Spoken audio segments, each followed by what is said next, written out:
I thought my husband was boring. I wanted excitement. After our divorce, I realized too late that I had made a mistake. When I tried to reconnect, his new girlfriend made it clear I was no longer welcome, and even sent me a photo of myself outside their home. Turns out, I wasn't just replaced. I was erased. I don't know how to start this. I guess I should just say it. I cheated on my husband. I had a good life, a stable life. Mark was a good man. A kind man. The kind of man most women pray for. He had a steady job in accounting, a nice house, and a calm, level-headed nature. He wasn't perfect, he had his quirks. He was methodical, logical, not very spontaneous. He liked routines.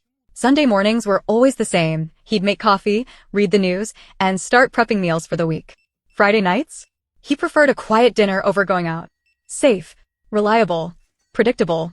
And I told myself that was the problem. We lived in a quiet neighborhood in Dallas, Texas. Married for 5 years. No kids. Just two people who, on paper, had a perfect life.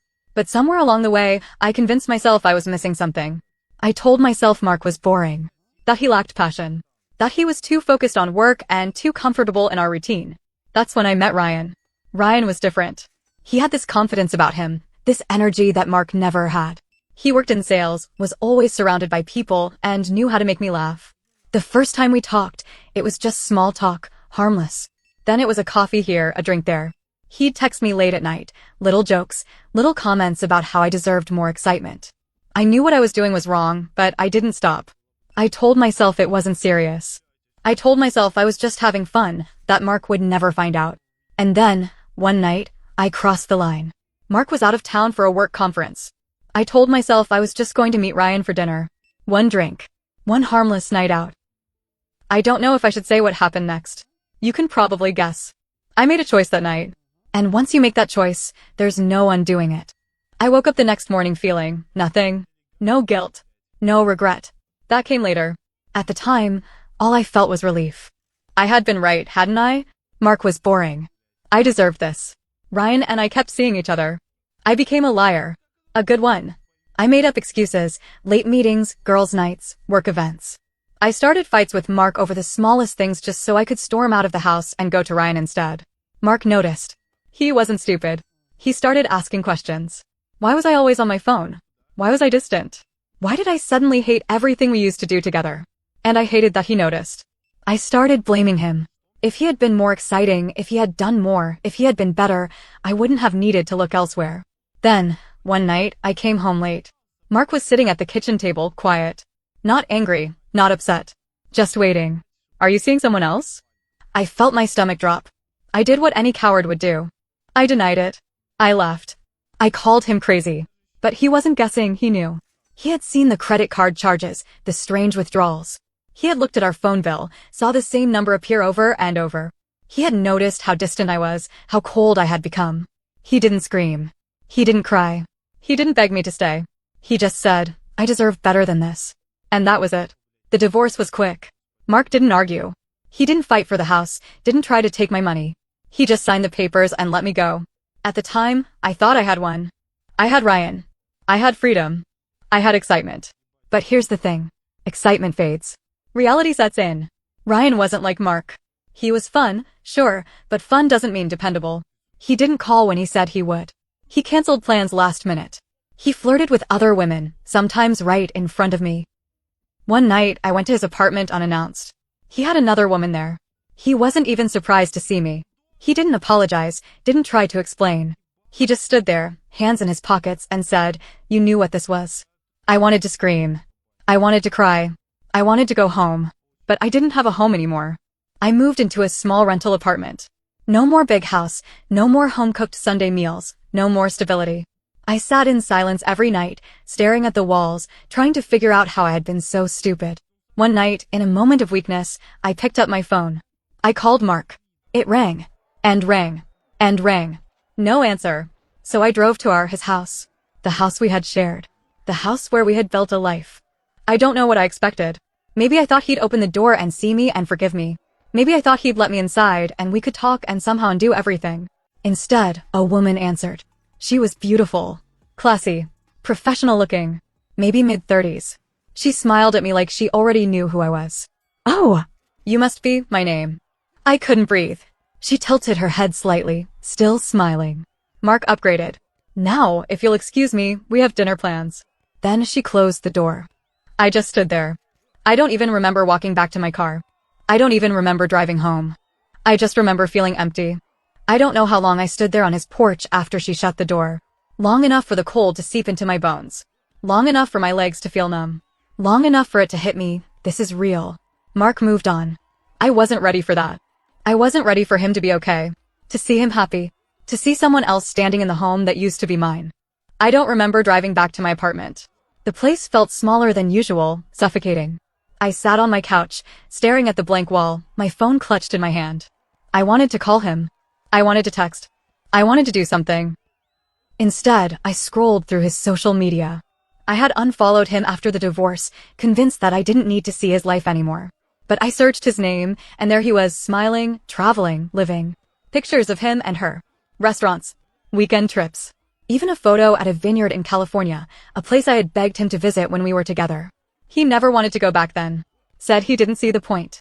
I stared at the photo, him holding a glass of red wine, the sun setting behind him, his other arm wrapped around her waist. And then I noticed it.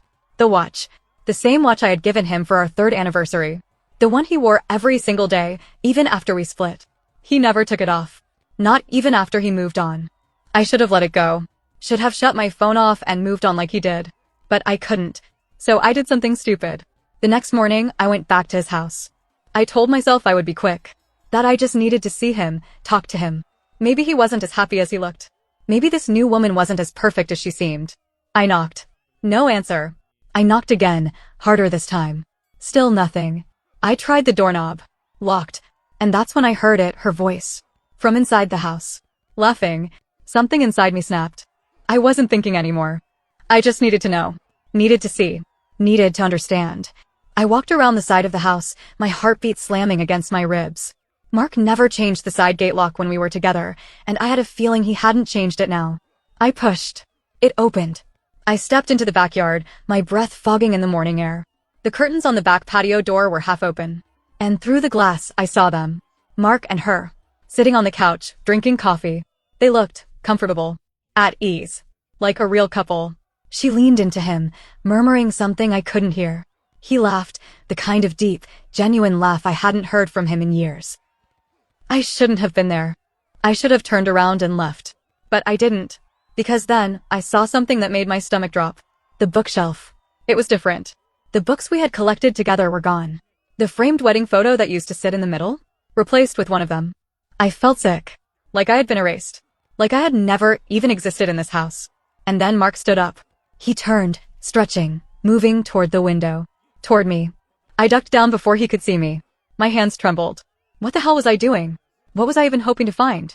I pressed myself against the side of the house, my breath coming out in short gasps. I needed to get out of there. But then I heard my name. Spoken by her. I froze. She said it again, her voice light, amused. So, she actually came to the door last night? Mark sighed. Yeah. A pause. Did you expect that? Silence. Then, soft but firm. Yeah. My stomach twisted. She knew. She knew I had been there. And worse, Mark had expected me to show up. He knew me too well. I pressed my palm to my mouth to keep from making a sound. Then she said something that made my skin crawl. She's not over you. Another silence. I strained to hear Mark's response, but his voice was too low. Then she spoke again, her voice so confident, so sure. It doesn't matter. You're not hers anymore. I didn't remember walking back to my car. Didn't remember driving home. I just knew that for the first time since I lost him, I felt something stronger than regret. I felt replaced. And I wasn't sure I could live with that. I didn't go back to his house after that. Not because I didn't want to, but because I knew if I did, I would keep chasing something that was already gone. But knowing that and accepting it were two different things. I started spiraling. I spent too much time on his social media, looking at pictures, reading old messages, analyzing everything. I couldn't stop myself. My entire life had become this loop of regret, waking up, going to work, coming home, and drowning in thoughts of him. I kept thinking about what his new girlfriend said. She's not over you. It doesn't matter. You're not hers anymore. She was right. But that didn't make it hurt any less. Then, one night, I got a text. From Mark. I stared at my phone for a long time, my heart pounding so hard I could hear it. It was short. Simple. Can we talk? I should have ignored it. I should have told myself that he had moved on, that I needed to do the same. But I didn't. I typed back one word. Yes. He told me to meet him at a small cafe downtown. A neutral place. Not our old house. Not anywhere that held memories. I sat at the table, hands wrapped around my coffee cup, trying to look calm when my entire body was on edge. Then, he walked in. And for a moment, I forgot how to breathe. He looked different. Not in a bad way. In a way that hurt. He looked lighter. Like a weight had been lifted off him. Like he wasn't carrying me anymore. I tried to smile, but he just sat down, his face unreadable. For a few minutes, neither of us spoke. Then he exhaled, staring at his coffee. Why did you come to the house? I swallowed. I don't know. That was a lie. I knew exactly why. Mark gave a small, humorless laugh. Yeah, you do. I clenched my fingers around the cup. Why did you text me? He looked up then. Straight at me. His eyes weren't cold. They weren't angry. They were tired. Because I wanted to see if you were okay. My throat tightened. And? He didn't answer. That was answer enough. I forced a small laugh, trying to keep the conversation from slipping into something unbearable. She's beautiful. Mark didn't react. She is. I nodded, looking away. I felt like a stranger sitting across from him. Like we had never shared a bed, never whispered inside jokes, never promised forever. Then he said something I wasn't expecting. She knows everything. I blinked. What? He leaned back in his chair. I told her the truth. About what happened. About how we ended. I stared at him, stunned. I had assumed she knew something, but everything? He let out a slow breath.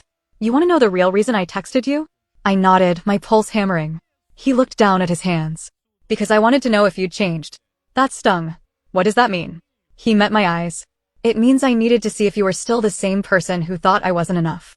I felt like I had been punched in the stomach. I opened my mouth, ready to argue, ready to tell him that I did regret it, that I wasn't the same. But before I could, he pushed back his chair and stood up. Take care of yourself. And then he walked out. I sat there, stunned, my chest tight. I wanted to chase after him. I wanted to scream that he was wrong. That I had changed. That I wasn't the same person who threw him away. But wasn't I? Because if I had truly changed, if I had truly grown, I wouldn't have come to his house. I wouldn't have needed to hear him say I was wrong. I wouldn't have been sitting here, hoping for a second chance. I paid for my coffee and left. But the story wasn't over yet. A week later, I got another text. From an unknown number. It was one sentence. Stay away from Mark. I stared at my screen, my blood running cold. And then, a second message. A picture. Of me. Standing outside Mark's house. Somebody had been watching. I stared at the picture on my phone, my hands ice cold. It was me, standing outside Mark's house the night I went back. The angle was low, taken from a distance, but there was no mistake. Someone had been watching. I swallowed hard, my heart pounding so loud I could barely think. The unknown number sent one final message. You don't belong here anymore. I gripped my phone, my breath shaky. Who the hell sent this? I only knew one person who had a reason to want me gone. Her. Mark's new girlfriend. I wanted to believe I was wrong, that she wasn't the type to do something like this. But then I thought back to the way she looked at me that night on his porch, so sure of herself. Like she had already won. And maybe she had. But this? This was something else. I should have blocked the number. Should have let it go. But something in me snapped. I wasn't going to let her scare me off like some pathetic ex who didn't know when to quit. So I did something reckless. I drove to Mark's house. I told myself I wasn't going there to fight, that I just wanted to talk, to get answers. But deep down, I knew that was a lie. I wasn't thinking rationally anymore. I just wanted someone to hurt as much as I did. I pulled up in front of his house, my hands gripping the steering wheel so tight my knuckles turned white. I could see the living room lights were on. Shadows moved behind the curtains. I got out and walked straight to the door. I didn't knock. I banged. The door swung open faster than I expected. Mark. His expression was unreadable, but I saw the flicker of surprise in his eyes. Then her voice, came from inside. Who is it? I stepped forward, lifting my phone. Did you send this? Mark frowned, glancing at the screen. His jaw tightened. Where did you get that? His reaction told me everything. I turned my head slightly as she appeared in the doorway behind him, her arms crossed, her eyes calm. I warned you. My blood ran hot. You're insane. She smiled. You didn't listen. I let out a sharp breath, shaking my head. I should have known. You couldn't just be happy with him, could you? You had to make sure I knew I didn't matter anymore. She tilted her head slightly. You don't. It was the way she said it. Like, she wasn't being cruel, just stating a fact. Mark's voice cut through the tension. That's enough. But I wasn't done. I turned to him. You knew, didn't you? His shoulders tensed. I laughed bitterly. Of course you did. She told you. And you let her do it. Mark exhaled slowly. I didn't know she sent the texts. That made me pause. He glanced at her, his jaw tightening. You did this. She didn't look guilty. She didn't even flinch. I did what you wouldn't. Mark looked at her for a long moment. I saw something shift in his expression, something uncertain. And that's when I realized he didn't know her as well as he thought he did. Maybe she had been the perfect upgrade, smart, beautiful, confident. Maybe she had helped him move on, made him feel alive again. But she wasn't as secure as she pretended to be. She wanted me gone. Not because I was a threat, but because she thought I could be. And suddenly, I wasn't angry anymore. I was just tired. I looked at Mark one last time. I really did love you. He didn't respond. He didn't have to. I turned around and walked away. I don't know if they argued after I left. I don't know if Mark saw her differently after that night. I don't know if their relationship survived. I didn't ask. And for the first time in a long time, I didn't want to know. I went home. And I blocked the number. Not just her number. Mark's too. Because the truth was, I had been holding on to something that didn't exist anymore. Maybe it never did. I wasn't the victim. I wasn't the hero. I was just someone who made a mistake. And I paid the price. The past wasn't something I could fix. But the future? That was still mine. And I wasn't going to waste it anymore.